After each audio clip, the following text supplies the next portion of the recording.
नमस्कार, स्वागत है आपका जीजे हिंदी टॉपर्स में। आज हम करने वाले हैं क्षितिज भाग 2 हिंदी कोर्स ए का पहला पार्ट सूरदास के पद।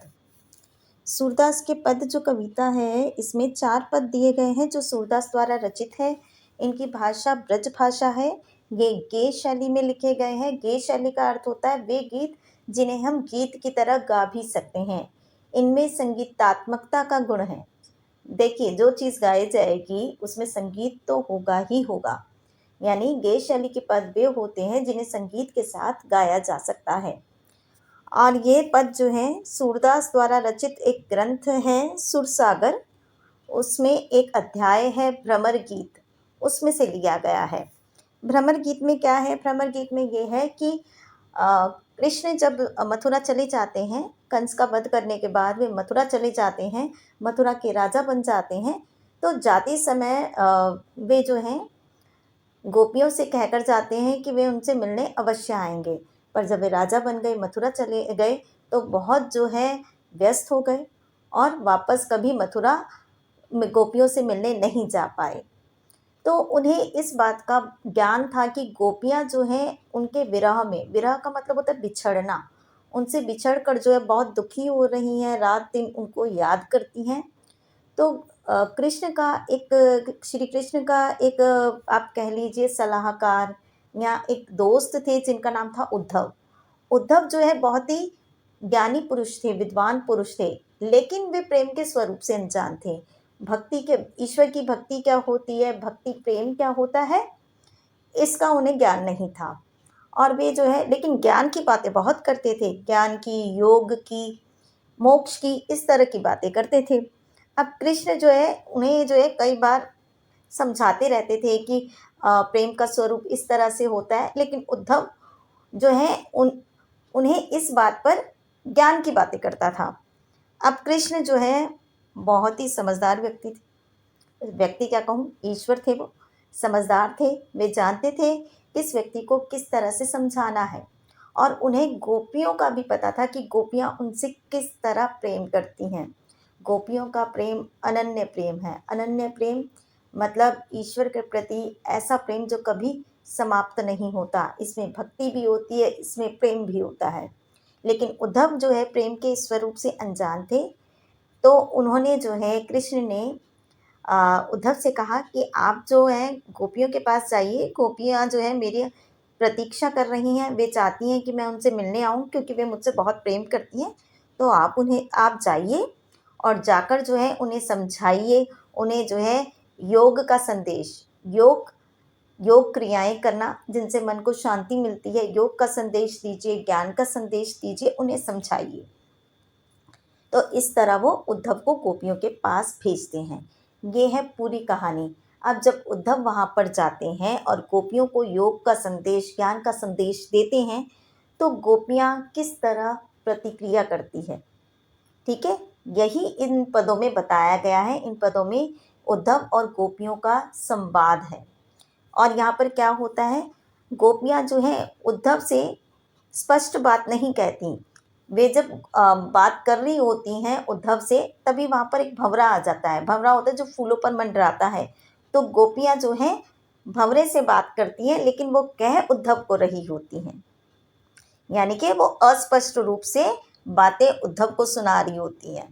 इसी को हम व्यंग्य शैली कहते हैं कि स्पष्टतः किसी को ना कहकर उल्टे तरीके से बात कही जाए। तो आइए हम पदों की शुरुआत करते हैं। ये देखिए, ये तस्वीर है, इसमें गोपियाँ और उद्धव जो है बातचीत कर रहे हैं और बीच में जो है यहाँ पर ये भंवरा आ गया है।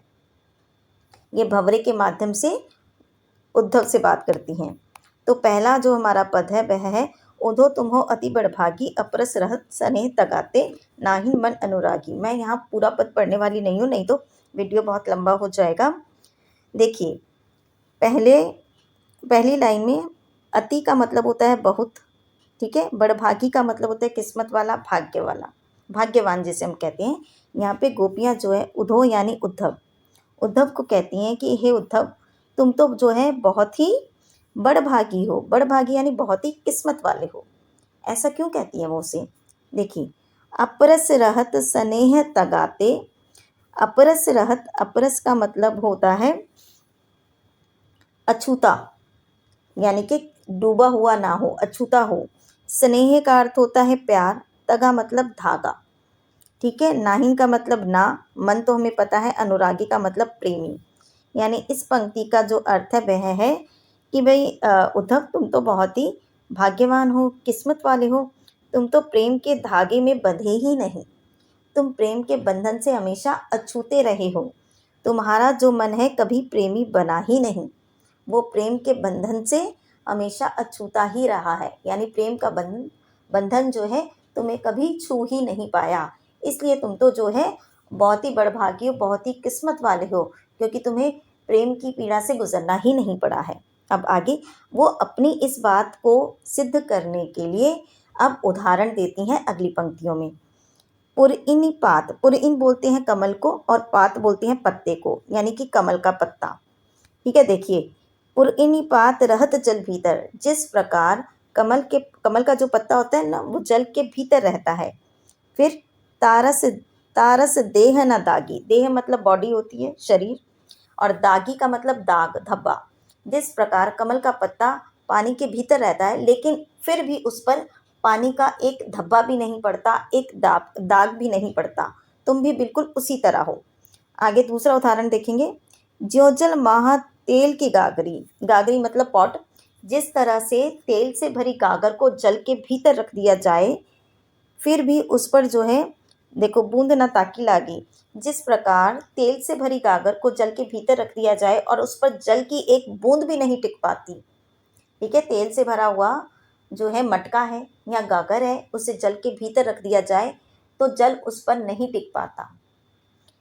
तो तुम भी बिल्कुल उसी तरह हो, तुम कृष्ण के साथ रहते हो, कृष्ण जो है प्रेम का स्वरूप है, कृष्ण जो है प्रेम का पाठ पढ़ाने वाले हैं और तुम उनके साथ रहते हो, लेकिन फिर भी प्रेम के स्वरूप से अनजान हो। तुम तो बिल्कुल जो है कमल के उस पत्ते की तरह हो जो जल के भीतर तो रहता है लेकिन जल का एक धब्बा भी उस पर नहीं पड़ता।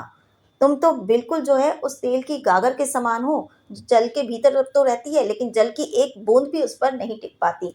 यानी तुम कृष्ण के साथ रहते हो लेकिन प्रेम क्या है, प्रेम का बंधन क्या है, तुम उसको नहीं समझ पाए। अब आगे, प्रीति नदी में पाँव न बोरियो, पाँव न बोरियो का अर्थ होता है पाँव ना डुबोना। प्रीति नदी प्रेम की नदी, ठीक है, प्रीति नदी होता है प्रेम की नदी, यानी प्रेम की नदी में तुमने अपना पाँव नहीं डुबोया, ठीक है। दृष्टि न रूप परागी, परागी का अर्थ होता है यहाँ पर दिया हुआ है मुग्ध होना, कि तुमने प्रेम की नदी में पैर नहीं डुबोया, ठीक है। तुम कभी जो है प्रेम की तुमने वो दृष्टि ही नहीं पाई कि तुम प्रेम पर मुग्ध हो सको, तुम प्रेम में डूब सको। तो इसलिए जो है हम तुम्हें बड़भागी कह रही हैं, हम तुम्हें किस्मत वाला कह रहे हैं कि तुमने तो प्रीति नदी में पैर डुबोना जाना ही नहीं, तुमने कभी प्रेम की नदी में डुबकी नहीं लगाई, तुमने उसमें पैर ही नहीं डाला, तुम्हारा मन जो है कभी प्रेम के स्वरूप को जानने के लिए उत्सुक ही नहीं हुआ, उसमें जो है कभी मुग्ध ही नहीं हुआ, तो तुम कैसे जानोगे कि प्रेम क्या होता है, भक्ति क्या होती है। सूरदास आगे कहते हैं कि गोपियाँ कहती हैं कि हम तो अबला हैं, भोरी का मतलब होता है भोली भाली, कि हम तो अबला गोपियाँ हैं, हम तो बिल्कुल भोली भाली हैं, बिल्कुल उसी तरह जैसे चींटियाँ होती हैं। चींटियाँ क्या होती है, गुड़ होता है ना, गुड़ से बहुत प्रेम करती हैं चींटियाँ, तो जैसे ही गुड़ आता है वो उस पर लिपटी रहती हैं। पागी का मतलब होता है लिपटी रहना, जिस प्रकार चींटियाँ गुड़ में लिपटी रहती हैं, चिपकी रहती है, हम भी बिल्कुल उसी तरह हैं, हम कृष्ण के जो है प्रेम में जकड़े हुए हैं, ठीक है। हम कृष्ण के प्रेम में जकड़ी हुई हैं, हम उस स्वरूप से अलग नहीं हो सकते। आप बड़े किस्मत वाले हो कि आप उनके साथ रहकर भी कृष्ण का जो प्रेम वाला स्वरूप है ना, जो प्रीति नदी है, प्रेम की नदी के समान है कृष्ण, आप उससे अछूते हो, आप अभी तक जो है उनके इस रूप से बंधे ही नहीं हो। तो मुझे लगता है ये वाला आपको समझ आ गया होगा। अब चलते हैं आगे। यहाँ पर जो है आपको एक शब्द का ध्यान रखना है, गोपियों की भक्ति अनन्य भक्ति है, गोपियों का प्रेम अनन्य प्रेम है, वह प्रेम वह भक्ति जो कभी समाप्त नहीं होते। अब हमारा दूसरा पद है, मन ही मन मांझ रही, मांझ का मतलब होता है में, बीच में। अब वो कहती हैं कि मन ही मन मांझ रही, गोपियाँ कहती हैं कि हे उद्धव, हमारी तो जो है मन की कई बातें, कई इच्छाएं जो हैं मन में ही रह गई हैं। कहिए जाई कौन पे उधो कि हे उधो, अब जो है तुम ही बताओ कि हम जो है अपनी बातें जो हैं किससे कहें। देखो, ना ही परत कही वे बातें जो हम कृष्ण से करना चाहती थी, कृष्ण के सामने हम अभिव्यक्त करना चाहते थे, वो हम नहीं कर पाए। वे अब हमारे मन में ही रह गई है। तो वे अब हम किसके सामने अभिव्यक्त करें, किसको जाकर कहें। अब आगे, अवधि का अर्थ होता है समय। अवधि का अर्थ होता है समय। आधार का मतलब होता है आधार, बेस। आस का मतलब है उम्मीद। आवन का मतलब होता है आना। तनमन बिथा, बिथा का मतलब होता है व्यथा, पीड़ा, दुख। अब इस लाइन का हम अर्थ जानेंगे। कहते कि भाई हमने तो अवधि को ही जो है आधार मान रखा है। अवधि मतलब समय। हमने तो समय को ही अपने जीवन का आधार मान रखा है और हम इसी उम्मीद में जो है अपने तन मन की व्यथा, तन मन की पीड़ा को सह रहे हैं कि श्री कृष्ण एक दिन अवश्य हमसे मिलने आएंगे। ठीक है, हमने तो समय को ही अपने जीवन का आधार बना रखा है और हम इसी आधार पर अपना जीवन जो है गुजार रही हैं और हमारे तन मन को जो पीड़ा हो रही है कृष्ण से बिछड़कर, उसको हम सह रही हैं क्योंकि हमें उम्मीद है, हमें आस है कि कृष्ण जो है एक ना एक दिन हमसे मिलने अवश्य आएंगे। अब नेक्स्ट लाइन, अब इन जोग संदेशनी मतलब जोग का संदेश, योग का संदेश। यहाँ पे जोग है, ब्रज भाषा में योग को जोग कहा जाता है। योग का संदेश यानी योग करना, ध्यान लगाना ताकि मन को शांति मिले। इसी को ज्ञान का संदेश भी बोलते हैं। जोग संदेशनी, सुनी तो पता है। बिरहिनी का मतलब होता है जो किसी से बिछड़ जाते हैं। बिरह दही मतलब ज्वाला का और भड़क जाना। बिरह दही मतलब वियोग यानी बिछड़ कर जो है बिछड़कर पीड़ा को सह रही हैं, बिछड़कर दुख को सहना जिसे बोलते हैं।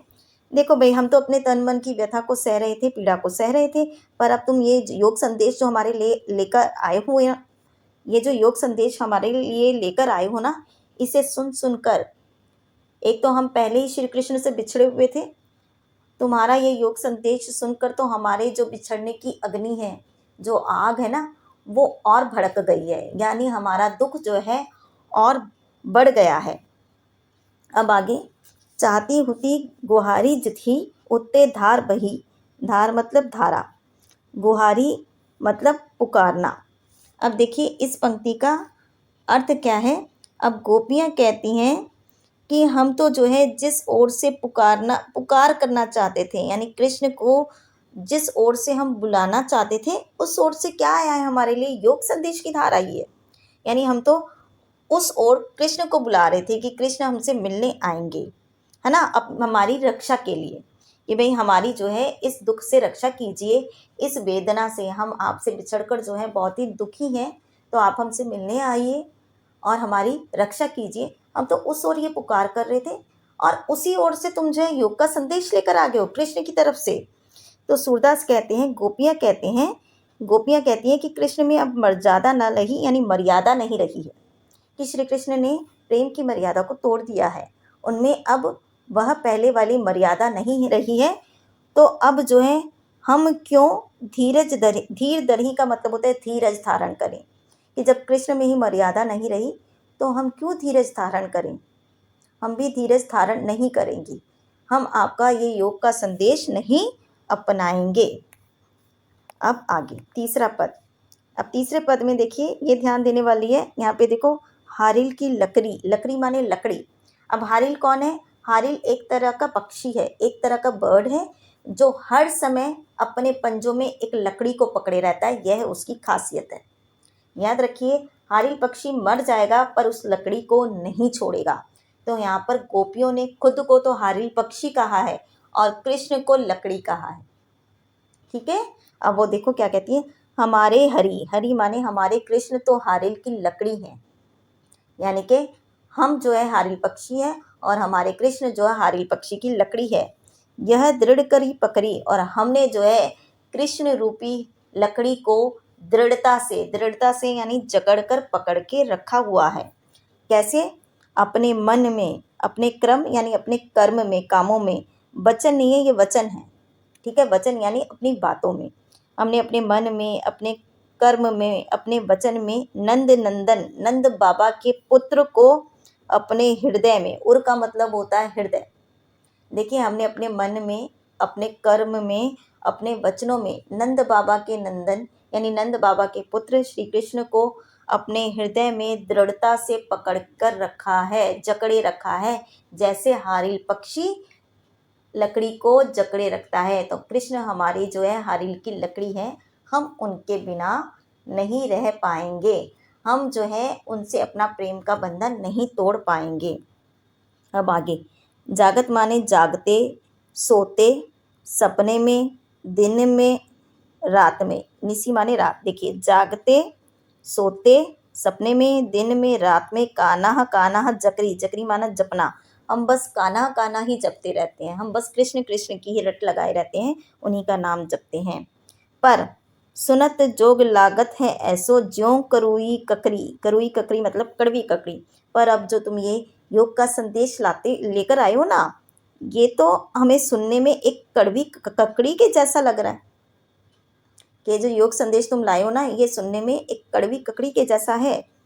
देखिए, योग संदेश को क्या कहा है? कड़वी ककड़ी। एक और उदाहरण वो देंगी, सूतो, सूतो व्याधि, व्याधि माने रोग, कि तुम तो जो है ऐसा कोई रोग ले आए हो हमारे लिए, हमको मतलब हमारे लिए, तुम जो, हे उद्धव, तुम तो हमारे लिए एक ऐसा रोग यानी ऐसी बीमारी ले आए हो, देखी सुनी न करी, जिसके बारे में ना तो हमने कभी सुना है, ना कभी किसी को करी मतलब होते हुए देखा है।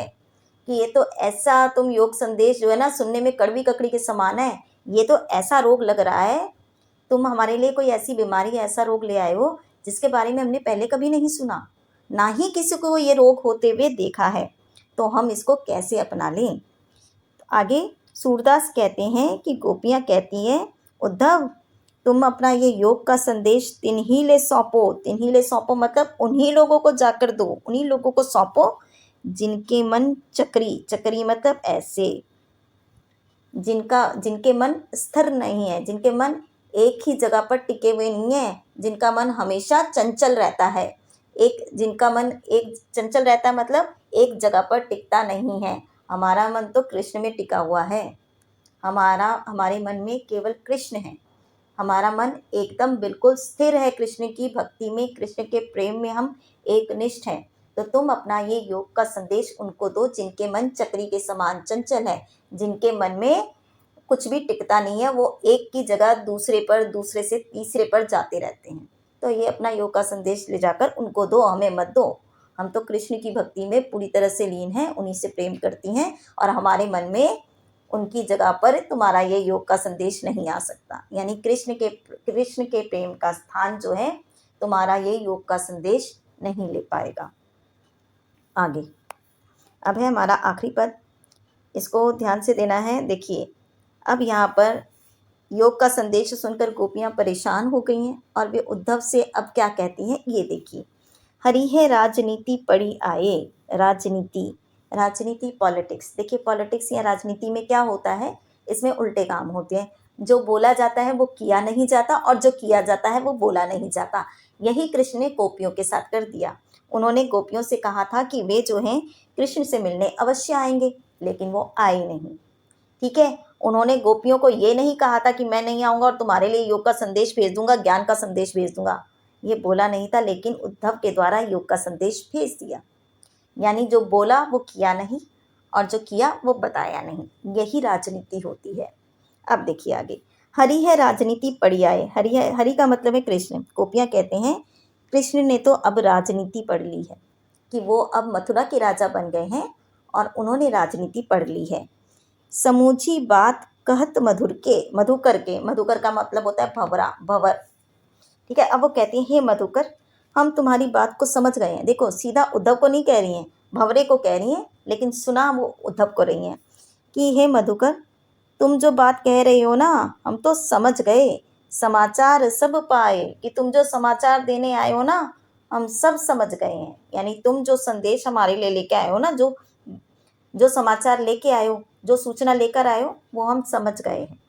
ठीक है, हमने सब समाचार पा लिया है कि हे मधुकर, हे भंवरे, तुम्हारे कहते ही हम तुम्हारी बात समझ गए।